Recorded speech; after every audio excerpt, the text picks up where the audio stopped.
I never imagined my night would shift so suddenly from quiet routine to a moment I would never forget. My name is Jenna, and tonight, everything I thought I had moved past showed up right at my apartment door.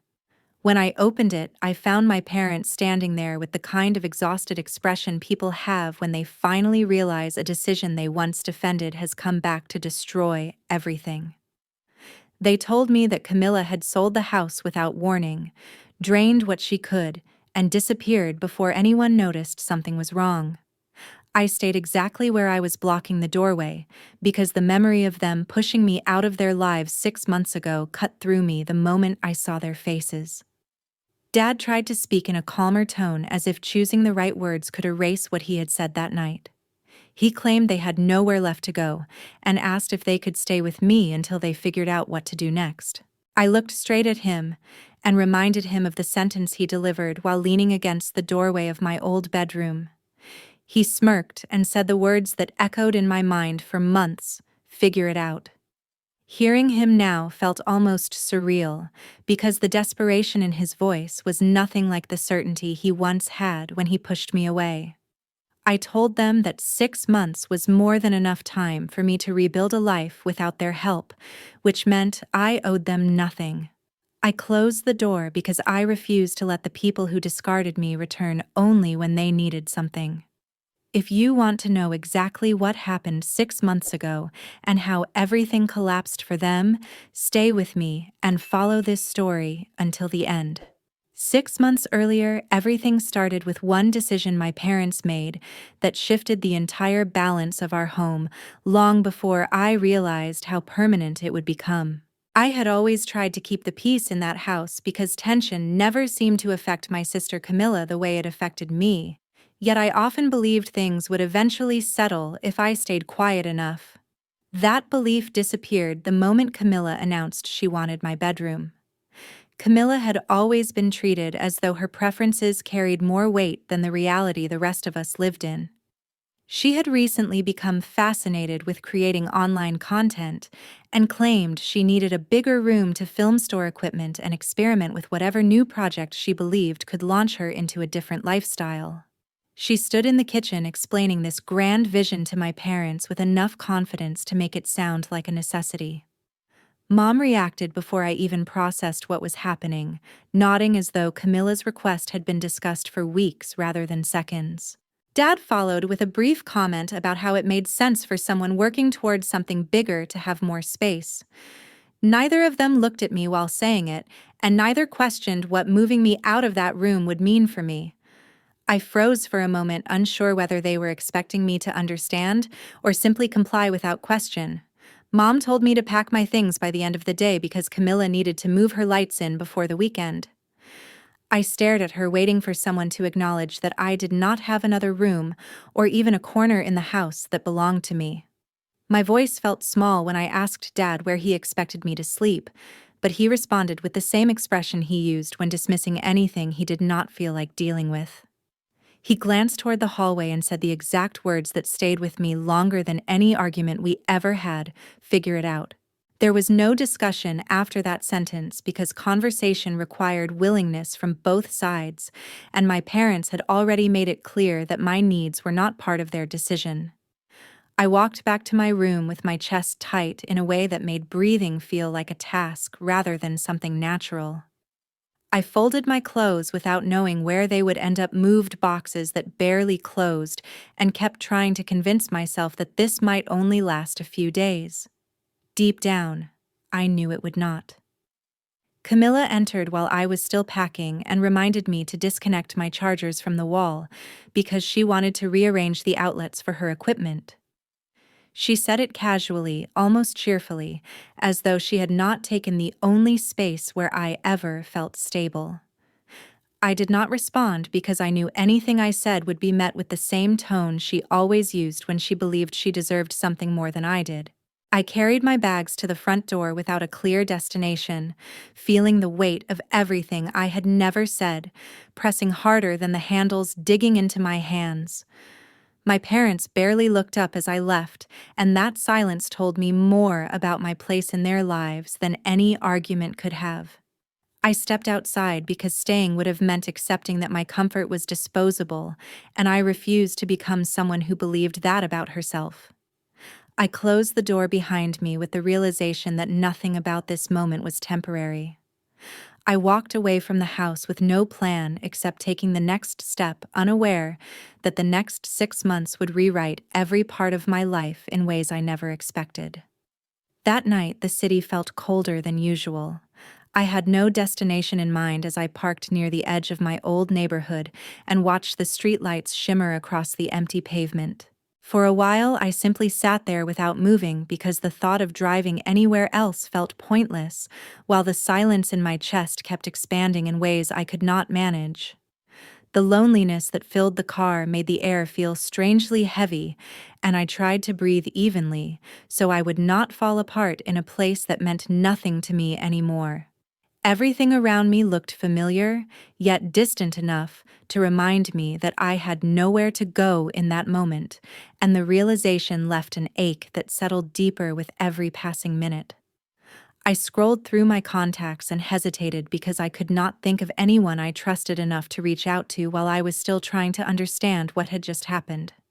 Eventually, I sent a few messages to people I used to talk to in school, although I already sensed that none of them would offer the kind of refuge I needed. The replies trickled in slowly, and each one sounded polite, but detached, as if I were nothing more than a delayed appointment someone hoped to reschedule indefinitely. Some said they were out of town. Others apologized for not being able to take in anyone so late, and their reasons, though understandable, sliced through whatever remained of my composure. I kept staring at the screen, long after the last response arrived, because I did not know what else to do except hold the phone tightly, as if the pressure alone could keep me together. When I finally forced myself to look away, the windows had begun to fog slightly from my uneven breaths. I wiped them with my sleeve before resting my forehead against the steering wheel while trying to convince myself that there had to be at least one person willing to hear my voice. That was when I remembered my friend Liam and how he had always carried a quiet sincerity that felt grounded, even when everything else shifted unpredictably. I had never relied on him for something this fragile, yet something in me believed he would not turn away if I told him I needed help. Calling him still required courage I did not feel, but I pressed the button anyway and listened to the ring echo through the car. He picked up before the second ring ended, and his tone softened immediately when he heard the tremor I could not hide. 15 minutes later, he parked beside me and stepped out without hesitation. He did not question why I was there or what had unfolded earlier. Instead, he opened the passenger door and waited patiently until I felt steady enough to move. His presence carried the kind of calm that made my thoughts slow down just enough for me to breathe without forcing it. When we reached his apartment, he adjusted the thermostat and handed me a blanket, before telling me that I could stay for as long as I needed. I thanked him quietly and tried to rest on the couch, although my mind kept replaying the feeling of standing alone when I should have been able to depend on the people who were supposed to care for me. The sense of abandonment lingered beneath every attempt to close my eyes, and even though the apartment felt safe, it did not erase the sting left behind. Liam noticed the tension in my posture and encouraged me to take things one step at a time, so the weight of the moment would not overwhelm me completely. He suggested I find temporary work first so I could regain some stability while figuring out what the future should look like.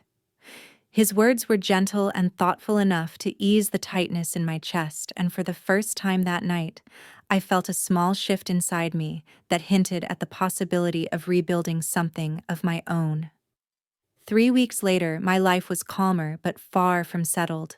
I had grown more accustomed to the routine I created for myself and felt the early signs of stability beginning to form, even if each day still carried a faint reminder of everything I had lost. The part-time job I found allowed me to contribute to the shared expenses at Liam's apartment, and that responsibility helped me regain a sense of dignity I had been afraid I might never feel again. There was something grounding about knowing I could carry my own weight And although my hours were modest, the work made me feel present in my own life in a way I had not experienced for a long time. The atmosphere in the apartment had shifted during those weeks because I no longer felt like a visitor waiting for the moment I would overstay my welcome. I helped with groceries and cleaned the shared spaces after returning from work because contributing made me feel connected to the space rather than merely sheltered by it. Liam noticed the change and often encouraged me to rest more, yet I preferred keeping my hands busy because the stillness sometimes allowed my thoughts to drift toward memories I was not ready to confront. One evening, after a long shift, I sat on the couch while checking my email and noticed a subject line that made my stomach drop. The message came from the bank associated with the old family account I once had access to, and it contained a warning about unusual activity that required immediate verification. My hands tensed as I opened the details because I had not used that account since the night everything fell apart, and I could not imagine why any new transactions would appear. Several charges stood out immediately, including the creation of credit lines tied to Dad's name, although the electronic signatures looked inconsistent and strangely rushed. I showed the message to Liam, and the two of us spent nearly an hour reviewing every document the bank attached. His calm reasoning helped me slow down enough to analyze each detail rather than panic at the sight of unfamiliar charges.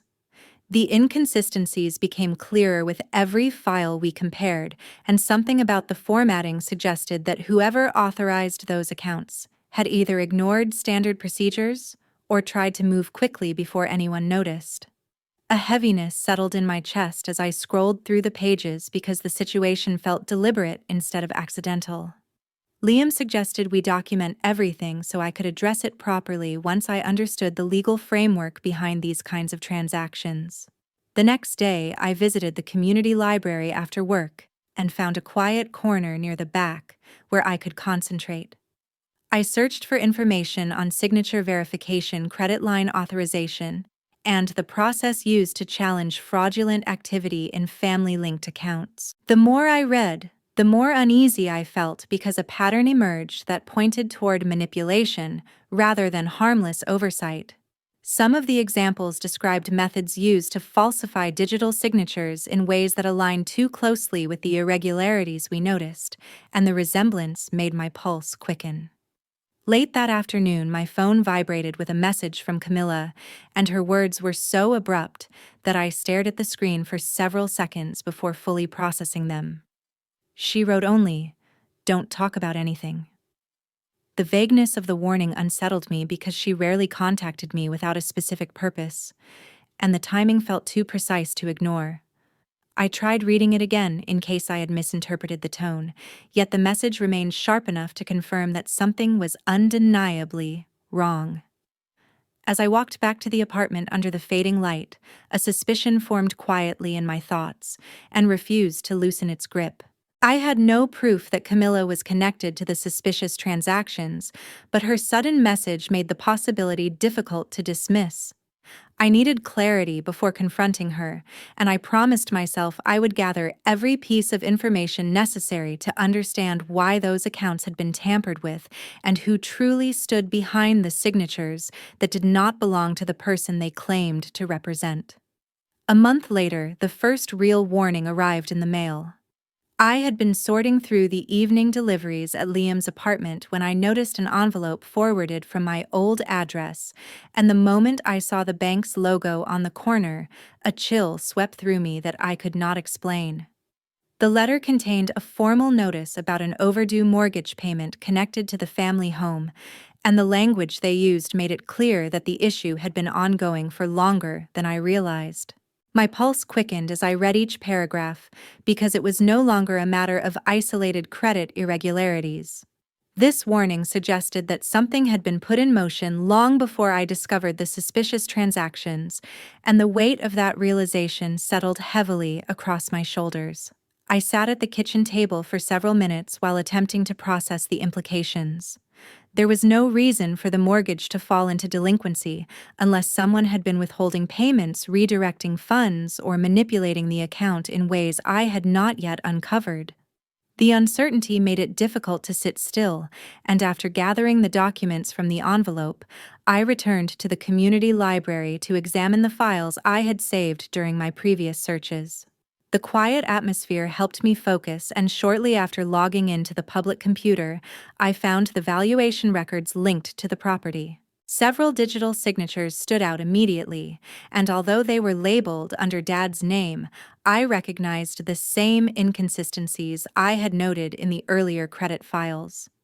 The strokes were unnaturally smooth, the pressure patterns were uniform, and the timestamps suggested they had been executed within seconds of each other.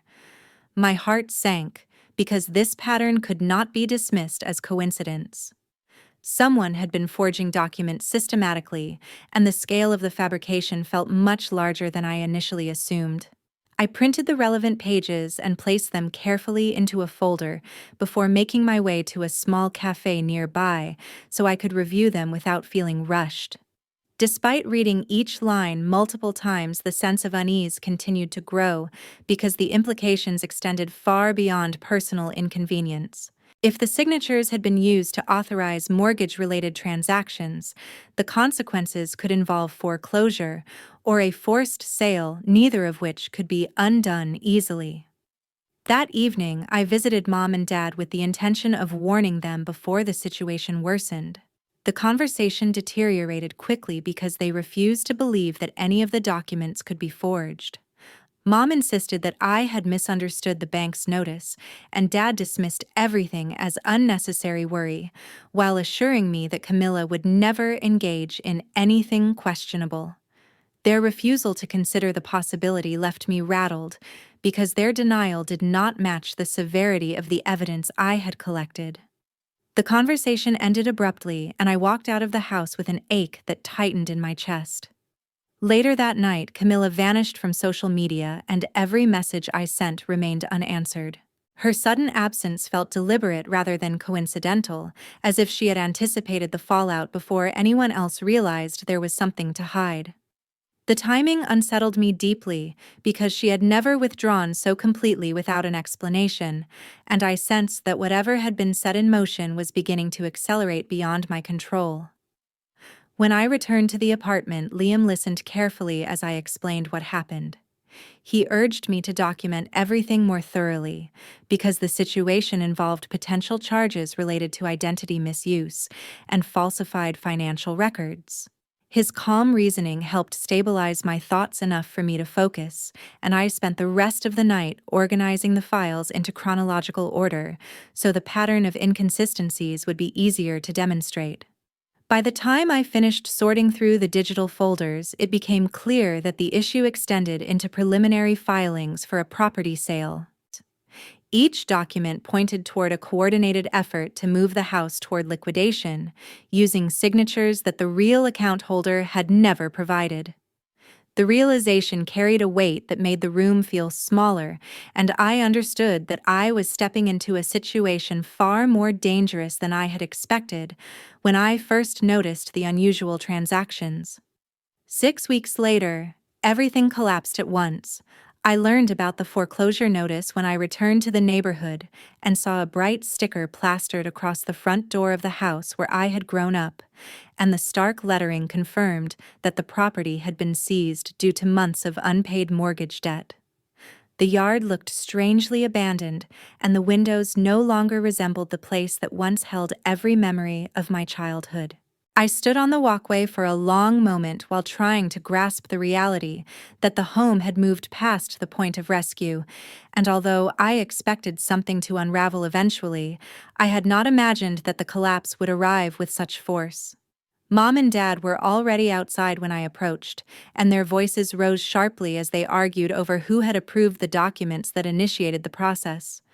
Mom insisted that she had never signed anything related to a sale, while Dad accused her of overlooking important notices, although neither of them realized that Camilla had forged both signatures to accelerate the transaction.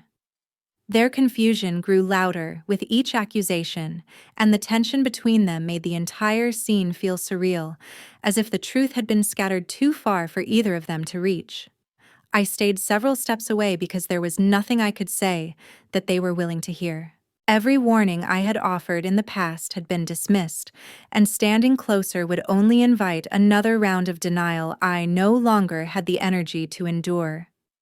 Their voices carried across the yard in a way that reminded me of every moment they had refused to acknowledge the seriousness of the situation, and although I felt a faint ache watching them unravel, I knew that stepping in would not change anything. Liam joined me a moment later and placed a quiet reassurance into the space between us by telling me that it was best to leave before their anger turned toward me. I appreciated the steadiness in his voice because the chaos unfolding near the porch was beginning to feel overwhelming, and I sensed that if I lingered any longer, I would be pulled into the storm they had created. He waited until I nodded before guiding me back toward the sidewalk so I could distance myself from the turmoil that had consumed the family home. As we walked past the corner of the street, police vehicles approached the property. The officers stepped out with files in hand while requesting information from Mom and Dad regarding irregularities found in the property transfer documents. Their posture suggested that the investigation had already progressed significantly, and the presence of law enforcement added a heavy finality to a situation that had begun as a quiet suspicion in my inbox weeks earlier. I felt a weight settle across my chest as I watched from a distance because the reality of what had been set in motion could no longer be softened by denial or excuses. Mom called out my name once she noticed me standing farther down the street, and Dad followed her gaze with a frantic expression that revealed more fear than anger. I turned away because I understood that any attempt to involve me at this stage would only drag me deeper into consequences I had fought tirelessly to prevent. They had ignored every warning I brought to them, and I realized that stepping back was the only way to protect myself from the fallout they now had to confront. Liam remained beside me as we continued down the sidewalk, and I kept my focus forward so I would not be tempted to turn back.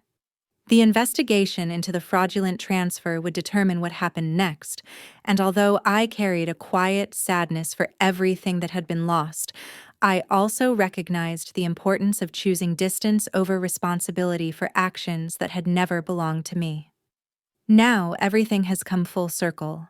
I realized that truth most clearly on a quiet morning when someone knocked on my apartment door with a hesitant rhythm that suggested fear rather than impatience. And the moment I opened it, I saw Mom and Dad standing together in a way I had never witnessed before. Their clothes looked worn from days of searching for temporary accommodations, and the exhaustion in their eyes made it clear that the foreclosure had pushed them far beyond anything they had prepared for. They explained that every rental agency had rejected their applications because their credit scores had been flagged as high risk after the fraud investigation began, and the situation left them with nowhere safe to go. Dad attempted to speak first, and his voice carried a forced calm that could not conceal the desperation beneath. He tried to appeal to the idea of family as though invoking a shared bond would erase the years of imbalance that shaped our relationship. He said that families should look after one another, and that difficult times required unity, but the words sounded strangely hollow, as if he no longer believed them himself.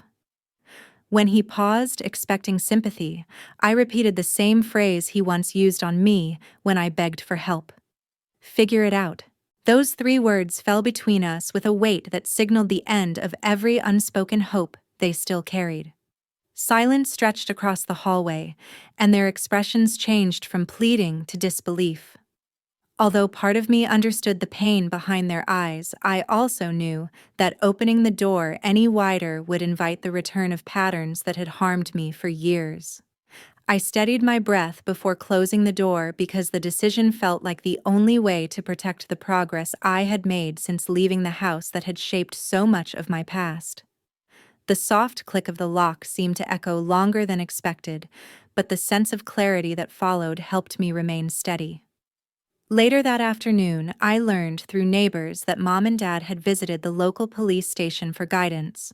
Officers directed them toward a shelter that specialized in supporting individuals facing sudden displacement, and although the thought of them staying there stirred a quiet ache in me, I also recognized that every choice they made had carried consequences they refused to face, until the weight of those decisions collapsed beneath them. The shelter offered temporary stability, and it was the safest option available while the investigation continued. Meanwhile, Camilla became an official subject of inquiry for her involvement in the forged documents. The authorities had traced several signatures across multiple filings, and the evidence indicated a pattern of deliberate falsification rather than an isolated mistake. Hearing that update left me with a complicated mix of disappointment and acceptance, because I had held on to a fragile hope that she might confront the truth earlier, yet even that hope had dissolved under the pressure of everything uncovered. Although I felt no satisfaction in her arrest, I understood that accountability had finally appeared in a form she could no longer avoid. That evening, Liam and I sat together at the small dining table in the apartment while discussing the future we wanted to create. He reminded me that moving forward required us to set boundaries strong enough to protect the life we were building, and the thought of shaping something stable without the shadow of old wounds brought a sense of calm I had not felt in years. We spoke quietly about the possibility of relocating to a quieter neighborhood, pursuing new work opportunities, and establishing routines that reflected who we were becoming rather than who we had been forced to be. His patience grounded me, and the warmth of his presence made it easier to see that distance from harmful relationships did not equal cruelty, but self-preservation. When the conversation ended, I stepped onto the balcony for fresh air, and the city lights flickered across the skyline like reminders of the paths I had taken to reach this moment. For the first time, the past no longer felt like a weight pressing against my spine. Instead, it felt like a door I had finally learned to close without looking back. Life looks different now, and thankfully, in the best possible way. I often think about how unfamiliar this piece would have felt a year earlier, yet it has now become the rhythm that carries me through each day with a steadiness I once believed I would never experience. My world no longer revolves around anticipating the next conflict or bracing myself for the emotional eruptions that used to fill the house where I grew up. Instead, my life has expanded into something healthier, quieter, and guided by choices that belong entirely to me. My new job played a major role in that transformation. When I first started, I approached every task with a determination shaped by years of feeling unseen, and that determination slowly shifted into confidence as my responsibilities grew. After several months of consistent effort, I received a promotion that validated everything I had worked so hard to rebuild. The recognition felt meaningful, not because of the title, but because it proved I could shape a future without being weighed down by expectations that never served me. Each morning, I walk into the office with the calm assurance that I am building something stable, and that feeling has grounded me in ways I had not thought possible during the period when my life felt tangled in family chaos. Amid that stability, something even more significant happened. One evening, while we were preparing dinner together in the small kitchen of our apartment, Liam paused as if gathering courage for a moment he had been rehearsing alone. He asked me to marry him with a sincerity that softened every remaining corner of doubt in my heart, and the proposal felt warm rather than dramatic. There was no elaborate gesture, just honesty and affection, which made me realize that sharing a future with him felt like the most natural decision I could ever make. I said yes because he had shown me from the beginning what it meant to be loved without conditions or manipulation. Meanwhile, the situation with Camilla reached a formal resolution. The court placed her on probation and ordered her to compensate Mom and Dad for the financial loss they suffered. The judgment acknowledged the harm she caused without tearing her life apart entirely, and although the outcome could not undo the damage, it at least established accountability. I observed the news from a distance, feeling neither vindictive nor forgiving, simply aware that the consequences had caught up in a way that reflected the truth. It was not my role to interfere, and for the first time I felt completely detached from the tangled loyalties that once dictated my every move. Mom and Dad continued living in the shelter as they worked through the financial obligations that grew heavier over time. Reports from distant relatives suggested that they struggled to adjust to the reality of reduced independence, yet they had little choice but to confront the results of the decisions they had ignored for too long.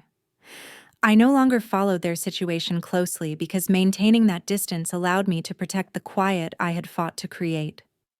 The past remained a closed chapter, and keeping it closed became essential for my emotional well-being. With each passing day, I learned to release the idea that family bonds must be preserved at any cost. I chose instead to keep only the people who offered kindness, understanding, and sincerity, and the absence of chaos allowed those connections to flourish. I no longer felt guilty for drawing boundaries, and the freedom that followed became one of the most valuable parts of my new life. As I look ahead, I carry a simple truth with me. Family is not defined by blood or obligation, but by the people who choose to stay when everything around you is falling apart. Those who remain through the lowest moments are the ones who deserve a place in your future, and recognizing that has allowed me to walk forward with clarity rather than fear. The greatest lesson I have taken from this journey is that healing requires distance from the people who continually break the parts of you they refuse to acknowledge. Choosing yourself is not selfish but necessary when your stability depends on stepping away from harmful patterns. Life becomes far more meaningful when you surround yourself with those who respect your boundaries, support your growth, and treat you with the consistency you were denied for so long. Thank you for staying with me through this story, and for giving your time to a journey that demanded courage and honesty. If any part of my experience resonates with your own life, I would love to hear your thoughts. Share your perspective in the comments and let me know which moment spoke to you the most, because your voice adds meaning to every story told here.